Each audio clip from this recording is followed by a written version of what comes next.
my first lesson that I learned quite early is no one's going to make you a star. Because what we thought is we were pretty good. We were playing 15, 16 years old.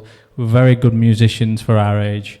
And we thought, well, just keep doing some gigs. Someone's going to turn up, give us loads of money. We're going to become famous. And I think a lot of people still think that today. And no one's going to do that for you. 99.9% of the time, you have to do it yourself. So it was a bit of a slow process, but what we did is we made it happen for ourselves. So we built a fan base in Sheffield, then we'd go over to Leeds, then maybe Manchester, and we'd start things bubbling up until London couldn't ignore what was going on in Sheffield anymore. Now, you know, at that time I would probably surmise that you've heard of a band called the Arctic Monkeys. And they were doing a very similar thing at the very same time. We were very close with those guys. And they were making waves.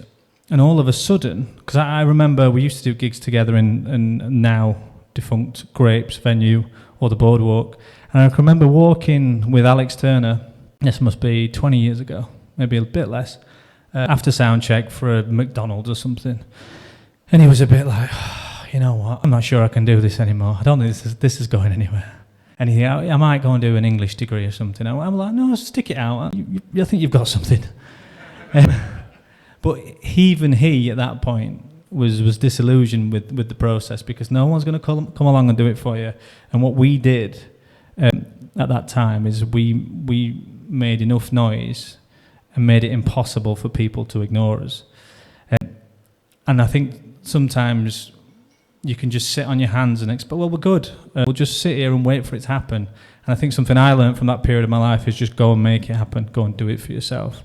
And the reason we got signed is because we'd been doing these good gigs all over the country, and then we went down to London, and all the record executives, what they saw was a bunch of kids going crazy to us. They weren't bothered about, they don't care about the music.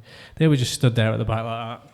But they saw other record labels in the room, and they saw a bunch of kids going crazy, and they thought, right, well, they're going crazy, so it must be good. And I don't want him to get it, or her to get it before me. And we made ourselves impossible to ignore. And we got our record deal, and the rest is sort of history. I don't know, the beginning of history anyway.